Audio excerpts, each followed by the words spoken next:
Hello दोस्तों, Jain lip steno classes में आपका स्वागत है। डिक्टेशन स्टार्ट होगी 3 सेकंड बाद। स्टार्ट। महोदय, आवश्यकता इस बात की है कि खेती के साथ साथ गोवंश की उन्नति होनी चाहिए, क्योंकि हमारी खेती उसी पर निर्भर है। गाय हमें दूध, दही या मक्खन इत्यादि के रूप में पौष्टिक आहार और भोजन देती है। इसके अतिरिक्त खेतों के लिए अच्छी से अच्छी खाद देती है, जिसको हम अपने अज्ञान से या तो बिल्कुल नष्ट कर देते हैं या उससे जितना लाभ उठा लेते हैं।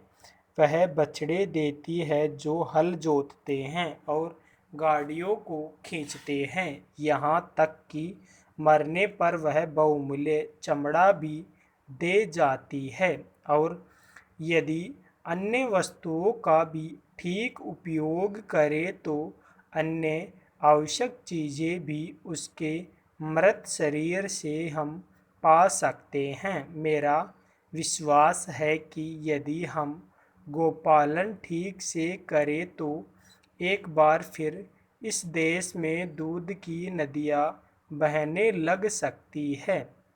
इसके लिए कुछ रूढ़ियों को छोड़ना होगा और गाय के लिए समग्र सेवा भाव को ग्रहण करना होगा, अर्थात उसको अच्छा पुष्टिकर भोजन देने से लेकर नस्ल सुधार और मरने पर उसके शरीर से या जो कुछ भी लाभ उठाया जा सकता है उसको प्राप्त करने का पूरा प्रयत्न होना चाहिए। जब तक कृषि सुधार और गोसंवर्धन के कार्य साथ साथ नहीं किए जाएंगे, तब तक खाद्य समस्या पूरी तरह हल नहीं हो सकेगी।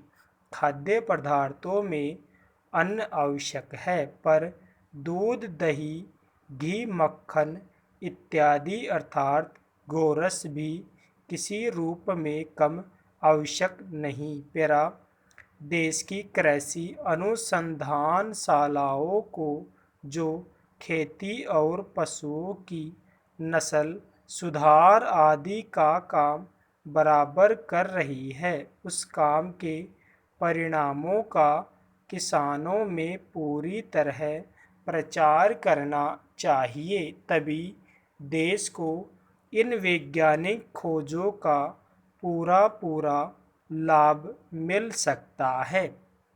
पश्चिमी देशों के प्रशिक्षणों से खेती के क्षेत्र में इन अनुसंधानों और वैज्ञानिक खोजों का महत्व और उत्पादन पर प्रभाव भली प्रकार प्रमाणित हो चुका है। पूर्व में जापान ने वैज्ञानिक प्रणाली के अनुसार खेती करनी आरंभ की और इसके फलस्वरूप वहाँ के उत्पादन में कई गुना वृद्धि हो गई। इस प्रकार अपने निर्वाह के लिए काफ़ी खाद्य पदार्थ पैदा करने के लिए, जिसमें अनाज और गोरस दोनों हैं, किसानों को नई खोजों से लाभ उठाकर नई पद्धतियाँ अपनानी चाहिए।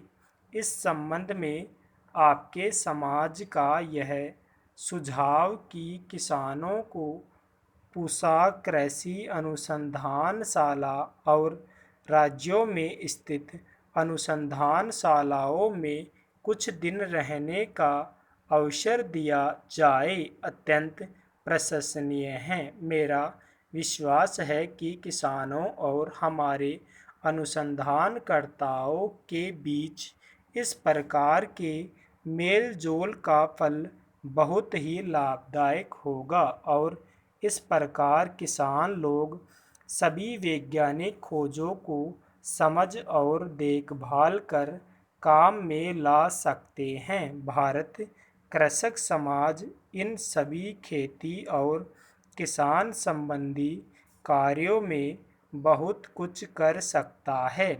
यह किसान का अपना संगठन है और व्यवहारिक सहायता की आशा कर सकते हैं। पैरा महोदय, मनुष्य के व्यक्तित्व के विकास में शारीरिक मानसिक योग्यता एवं क्षमता के साथ साथ वातावरण का भी बड़ा महत्व है।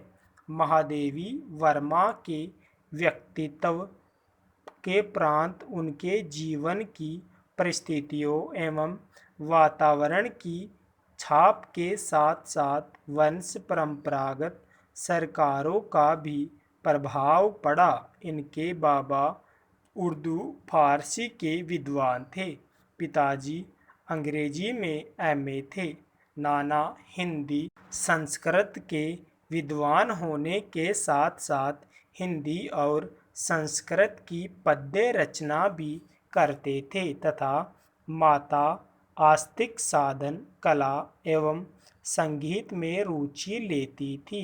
परिवार की 3 पीढ़ियों के उपरांत बड़ी मनौती के बाद जब महादेवी जी का जन्म हुआ तो सभी अपने अपने ढंग से विदुषी बनाने के स्वप्न देखने लगे।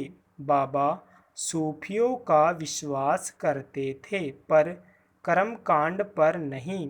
पिताजी नास्तिक तो नहीं थे परंतु संदेहवादी थे। वे व्यापक मानव धर्म को मानते थे और माँ सगुणोपासिका थी। ऐसे विविध पर सामंजस्यपूर्ण वातावरण में महादेवी जी को जीवन दृष्टि परिवार से मिली जिसने उनके निकट मनुष्य को अधिक मूल्यवान बना दिया।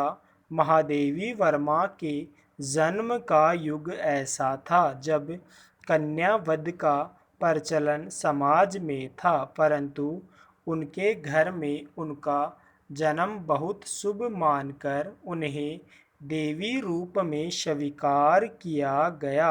अतः ऐसे पारिवारिक वातावरण के कारण मनोवैज्ञानिक दृष्टि से इनमें नारी के निजीत्व को महत्व देने की क्षमता का विकास हुआ।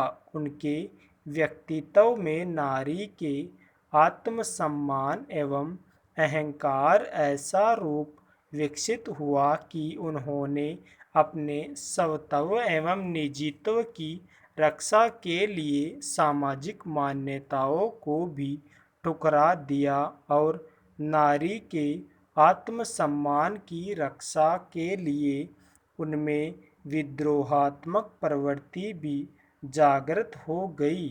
गद्य और पद्य रचनाओं में भी वे स्व संबंधी धारणा से मुक्त नहीं हो पाई और काव्य के क्षेत्र में तो अपने ही धरातल और सीमा से बंधी रही। पैरा महादेवी जी के दादा ने पुण्य लाभ की इच्छा से तो पौत्री का विवाह 7-8 वर्ष की आयु में रचा दिया परंतु महादेवी जी ने कभी भी वैवाहिक जीवन को स्वीकार नहीं किया। डॉक्टर राम पांडे के अनुसार वैवाहिक जीवन अस्वीकार करने के मूल में भारतीय नारी की युगों युगों से चली आती हुई वह दयनीय दशा है जिनका उल्लेख उन्होंने अपने सामाजिक निबंधों में किया है। इसके अतिरिक्त पुरुष निरपेक्ष नारी व्यक्तित्व की स्थापना उनका जीवन व्यापी उद्देश्य भी इसमें सक्रिय रहा हो तो आश्चर्य नहीं। कुछ भी हो यह कटु सत्य है कि महादेवी ने विवाह को किसी भी स्थिति में स्वीकार नहीं किया और स्त्री पुरुष के संबंध के प्रति विद्रोह कर बैठी। अपनी इच्छा का दमन करते हुए बाल विवाह की समस्या का शिकार बनकर अपने अहं की रक्षा हेतु असाधारण मार्ग अपनाया। चिंतनशील होने के कारण स्त्री पुरुष के संबंध के प्रति अपना एक नया दृष्टिकोण विकसित किया। उनके दृष्टिकोण के विकास में उनकी काव्य रचना में उदारीकरण के समावेश को सहायक माना जा सकता है। स्टॉप।